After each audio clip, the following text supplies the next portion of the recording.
North കൊറിയയെ പറ്റി കേട്ടിട്ടില്ലാത്ത ആളുകൾ നമ്മുടെ ഇടയിൽ വളരെ ചുരുക്കമായിരിക്കാം അല്ലേ? അവിടുത്തെ ഭരണാധികാരിയായിട്ടുള്ള കിം ജോങ്ങിന്റെ വിചിത്ര രീതികളും നിയമങ്ങളും മൂലം മനുഷ്യരിന്നും അടിമകളെപ്പോലെ ജീവിക്കുന്ന രാജ്യമെന്നും ഭൂമിയിലെ നരകമെന്നും ഒക്കെ തന്നെ നോർത്ത് കൊറിയയെ വിശേഷിപ്പിക്കാറുണ്ട്. എന്നാൽ ഇത്തരത്തിലുള്ള ഈ നോർത്ത് കൊറിയയിൽ ജീവിക്കുന്ന ആളുകളുടെ ജീവിതം എപ്രകാരമായിരിക്കുമെന്ന് നമ്മൾ എപ്പോഴെങ്കിലും ചിന്തിച്ചിട്ടുണ്ടോ? ഇത്തരത്തിൽ നമ്മൾ ചിന്തിക്കുന്നതിനുമപ്പുറം പ്രശ്നങ്ങൾ നിറഞ്ഞായിട്ടുള്ള നോർത്ത് കൊറിയയിലെ സാധാരണ മനുഷ്യരുടെ ജീവിതത്തിലേക്കാണ് നമ്മൾ ഇന്ന് നോക്കാൻ പോകുന്നത്.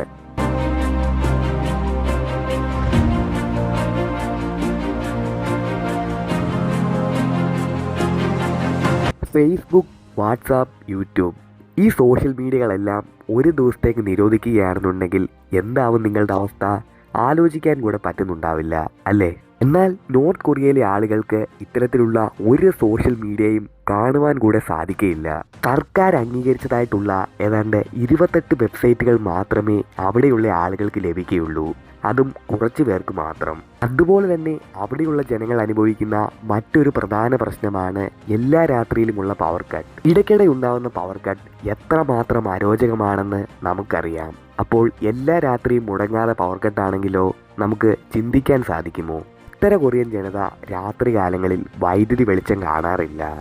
ആവശ്യത്തിന് വേണ്ടുന്ന വൈദ്യുതി ഭരണകൂടത്തിന് ഉൽപ്പാദിപ്പിക്കാൻ സാധിക്കാത്തതാണ് ഇതിന് പ്രധാന കാരണം. ഉത്തര കൊറിയയിലെ രാത്രികാല ബഹിരാകാശ ചിത്രം വൈറലായതോടെയാണ് ഇത് പുറത്തു വന്നത്. ഉത്തര കൊറിയയിലെ മറ്റൊരു വിചിത്ര നിയമമാണ് കുറ്റം ചെയ്തു കഴിഞ്ഞാൽ ഏതാണ്ട് 3 തലമുറയോളം ശിക്ഷിക്കപ്പെടുമെന്നത്. നമ്മുടെ രാജ്യത്തിൽ കുറ്റം ചെയ്താൽ പോലും പലരും തന്നെ ശിക്ഷിക്കപ്പെടാറില്ല. എന്നാൽ കുറ്റകൃത്യങ്ങളുടെ ശിക്ഷയുടെ കാര്യത്തിൽ വളരെയധികം കടുത്ത തീരുമാനമെടുക്കുന്ന രാജ്യമാണ് ഉത്തര കൊറിയ. ആയതിനാൽ തന്നെ ഒരു കുടുംബത്തിൽ ഒരാൾ കുറ്റം ചെയ്തു കഴിഞ്ഞാൽ അയാളുടെ 3 തലമുറയോളം ശിക്ഷിക്കപ്പെടും. ഇതിലൊക്കെ തന്നെ വ്യത്യസ്തമായി വളരെയധികം വിചിത്രമായി തോന്നിപ്പിക്കുന്ന മറ്റൊരു നിയമമാണ് അവിടുത്തെ ക്രിയാത്മകത കുറ്റകരമാണെന്നുള്ളത്. ക്രിയാത്മകമായിട്ടുള്ള സൃഷ്ടിക്ക് കടുത്ത നിയന്ത്രണമാണ് ഉത്തര കൊറിയൻ ഗവൺമെന്റ് ഏർപ്പെടുത്തിയിരിക്കുന്നത്. ഉത്തര കൊറിയൻ സിനിമകളെല്ലാം തന്നെ തട്ടിക്കൂട്ട് രംഗങ്ങളാണ്. കഥയില്ല, പാട്ടില്ല, പ്രണയരംഗങ്ങളില്ല. അത്തരം സിനിമകളെ പറ്റി ചിന്തിക്കാൻ കൂടെ സാധിക്കുമോ? എന്തൊരു ബോറിംഗ് ആയിരിക്കും അല്ലേ? എന്നാൽ നോർത്ത് കൊറിയയിലെ ആളുകൾക്ക് അവിടുത്തെ നിയമപ്രകാരം സിനിമകളിലും മറ്റും ക്രിയാത്മകത കൊണ്ടുവരാൻ സാധിക്കാത്തതിനാൽ തന്നെ ഇത്തരം സിനിമകൾ കാണാനാണ് വിധി. നോർത്ത് കൊറിയയിലെ മറ്റൊരു നിയമമാണ് മതം നിയമവിരുദ്ധമാണെന്നുള്ളത്. മതമില്ലാത്ത രാജ്യങ്ങൾ ലോകത്ത് വേറെയുമുണ്ട്. എന്നാൽ അവിടെ ഒന്നും തന്നെ മതം നിയമവിരുദ്ധമല്ല. അവിടെയുള്ള ജനങ്ങൾ തന്നെ മതം വേണ്ട എന്ന് വെച്ചിട്ടുള്ളതാണ്. എന്നാൽ മതം നിയമം മൂലം നിരോധിച്ചിട്ടുള്ളതായിട്ടുള്ള ഒരേയൊരു രാജ്യമാണ് ഉത്തര കൊറിയ. ഇവിടെ പരസ്യമായോ രഹസ്യമായോ യാതൊരു മതാചാരങ്ങളും പാടില്ല, പ്രത്യേകിച്ച് ക്രിസ്തുമതം. അതുപോലെ തന്നെ ഉത്തര കൊറിയയിലേക്ക് പോകുന്നവർ ഒരിക്കലും തന്നെ യാതൊരുവിധ കാരണവശാലും തന്നെ രാജ്യത്തിനകത്തേക്ക് മതഗ്രന്ഥങ്ങൾ പ്രവേശിപ്പിക്കുവാൻ പാടുള്ളതല്ല, പ്രത്യേകിച്ചും ബൈബിളുകൾ. കേൾക്കുമ്പോൾ തന്നെ വളരെയധികം വിചിത്രവും കൗതുകവും ഒക്കെ തോന്നുന്ന മറ്റൊന്നാണ് ഉത്തര കൊറിയയിൽ മനുഷ്യ വിസർജ്യം വളമാണെന്നുള്ളത്. അതെ, സത്യമാണ്. ഇവർ എന്തുകൊണ്ടാണ് ഇത്തരത്തിൽ മനുഷ്യ വിസർജ്യം വളമായി ഉപയോഗിക്കുന്നതെന്ന് ചോദിച്ചു കഴിഞ്ഞാൽ 2008 സൗത്ത് കൊറിയ നോർത്ത് കൊറിയയിലേക്കുള്ള വളം കയറ്റുമതി നിർത്തിവെച്ചു.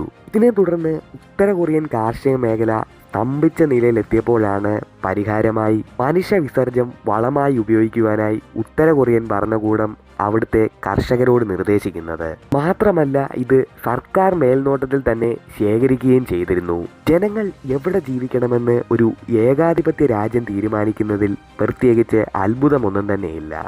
ആയതിനാൽ തന്നെ ഉത്തര കൊറിയയിൽ തലസ്ഥാനത്ത് ജീവിക്കണമെന്നുണ്ടെങ്കിൽ പ്രത്യേക സർക്കാർ അനുമതി വേണം. ഉത്തര കൊറിയയിൽ സമ്പന്നത കൊണ്ടും മനോഹാരിത കൊണ്ടും നിറഞ്ഞതായിട്ടുള്ള തലസ്ഥാന നഗരിയാണ് പോങ്യാങ്. എന്നാൽ സാധാരണ ആളുകൾക്ക് അവിടെ വീട് വെച്ച് താമസിക്കണമെന്നുണ്ടെങ്കിൽ ഉത്തര കൊറിയൻ ഭരണകൂടത്തിന്റെ പ്രത്യേക അനുമതി ആവശ്യമാണ്. ഉത്തര കൊറിയയിലെ മറ്റൊരു വിചിത്ര കാര്യമാണ് അവിടെ ലഹരി വസ്തുക്കൾക്ക് നിയന്ത്രണമില്ല എന്നുള്ളത്. ജനങ്ങളുടെ അടിസ്ഥാന അവകാശങ്ങൾ വരെ നിഷേധിക്കുന്നതായിട്ടുള്ള ഒരു ഏകാധിപത്യ രാജ്യമാണെങ്കിൽ കൂടെ അവിടെ ലഹരി വസ്തുക്കൾക്ക് യാതൊരുവിധ നിയന്ത്രണവുമില്ല. ലഹരി വസ്തുക്കൾ ഇവിടെ അനായാസം വിൽക്കുവാനായി സാധിക്കും. ഇന്നത്തെ വീഡിയോ കേട്ടതിൽ നിന്ന് വെച്ച് ഉത്തര കൊറിയയിലെ ഏത് നിയമമാണ് നിങ്ങൾക്ക് കൂടുതൽ വിചിത്രമായി തോന്നിയത്? നമ്മൾ പറഞ്ഞതിലും എത്രയോ മടങ്ങ് കഠിനതകളും പ്രശ്നങ്ങളും പ്രയാസങ്ങളും നിറഞ്ഞതാണ് ഉത്തര കൊറിയയിലെ ആളുകളുടെ ജീവിതം. അത് ഇന്നും പൂർണ്ണതയില്ലാതെ ഒരു നിഗൂഢമായി തന്നെ തുടരുന്നു. ഉത്തര കൊറിയയെക്കുറിച്ചും അവിടുത്തെ ഭരണാധികാരിയും ഏകാധിപതിയുമായിട്ടുള്ള കിം ജോങ്ങിനെ പറ്റിയിട്ടുള്ള നിങ്ങളുടെ അഭിപ്രായം എന്താണ്?